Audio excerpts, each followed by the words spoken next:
Hello and welcome to my very first video. My name is Marcus and I'm here to talk about new movies, old movies, and everything in between. If you do like this video, I'd appreciate a like and a subscribe so that I can keep making great content for you guys. Alright, let's get right into it. So today we're going to be talking about the movie Mile 22, which is directed by Peter Berg. It came out in the fall of 2018 and is currently trending on Netflix as one of the top movies.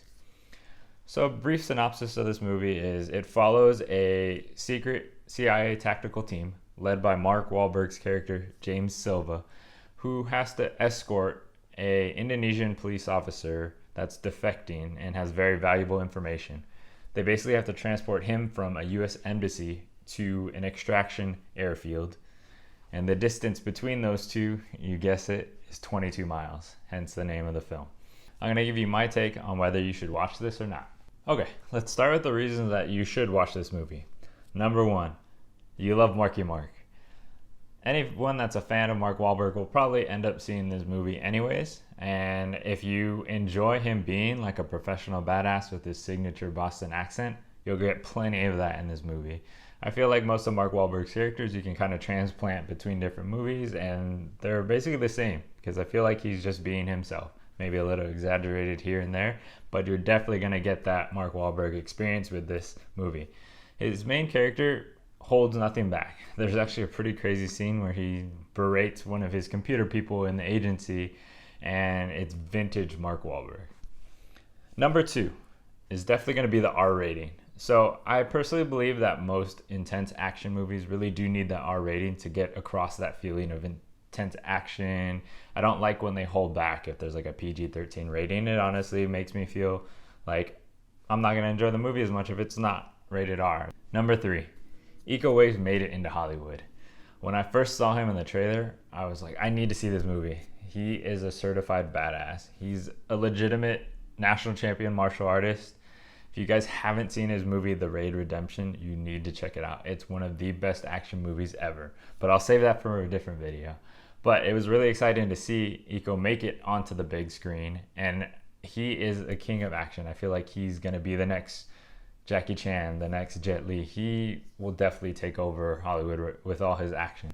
You may have seen him also in the Netflix show Wu Assassins, where he kicks ass in there as well. So it was really nice to see him on the big screen, and hopefully we see a lot more of him in future movies because he truly is badass. He does all his own stunts. He's very impressive. So I definitely want to keep seeing him in films. So why shouldn't you watch this movie? Well, for starters, they underutilized Iko. There really was only one badass hand-to-hand fight scene with him, and I feel like they could have used him a lot more given all his previous action experience. But that was the director's choice. It was more of like a gunfight focused movie versus a hand-to-hand, so I get it, but I was a little disappointed with that. Also, the other castings in the movie were a little questionable. They had Ronda Rousey in it, famous MMA fighter. I don't think she threw a single punch. She was purely there for a marketing grab. They also casted John Malkovich, great actor, I love him. Don't know why he was in the movie. It was a little unnecessary to cast him. He really didn't add anything. I don't think he was even really himself. So it was really odd that they added him in there. Alright, so the next reason why you might want to skip this movie is because the camera work is pretty distracting. I know I said earlier that the camera work for the action scenes and the cinematography was really good, which they are. However, you don't need camera shake when you're shooting steady dialogue, and I think it was a little too stylized and more distracting and took away from the dialogue scenes, and it was a little hard to see what was going on. Also, during shooting action scenes and gunfights and that, I get the shaky camera and the intensity of it, but when you have someone like Iko doing a badass martial arts fighting scene and you're shaking the camera so much that you can't see what's going on, I feel like it's really missing the mark with it. You don't get to showcase what the actors are doing, and it's very distracting. So I was definitely disappointed in that. I felt like the cameraman probably had a little too much caffeine and it was just all over the place. There was a lot of random jump cuts that just made it seem very chaotic and distracting, and I don't think it added the right element to the movie. Alright, so the last reason you may want to skip this movie is simply because of the characters and the plot. I feel like they didn't spend any time with character development. The only exception was Lauren Cohan's character, who they threw in the fact that she was a mother going through a custody battle. So it was sprinkled in, but it was very disappointing. I did like the fact that we got to see Maggie from The Walking Dead come back in the big screen. That was cool, but her character sucked. You know, all the characters pretty much sucked. Mark Wahlberg was still Mark Wahlberg, but the overall characters, you didn't really care about them. I don't even think they cared about each other, which really took away from the impact of the movie. In regards to the plot, I also feel like it was very slow moving. It's an action movie, and really there wasn't much action until halfway through the movie when you started to figure out what was going on.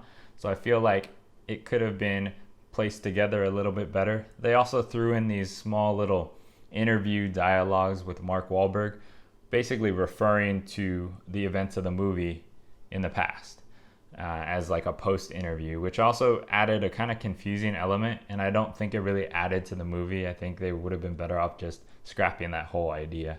The only part that was really interesting, which I won't spoil for you, is the ending. I did like that part, but the overall lead up to it, it didn't really pay off for me. All in all, should you watch this movie? If you want to get your Marky Mark fix, or you just want to see some action scenes, go ahead and check it out. However, my take on it is this is a not.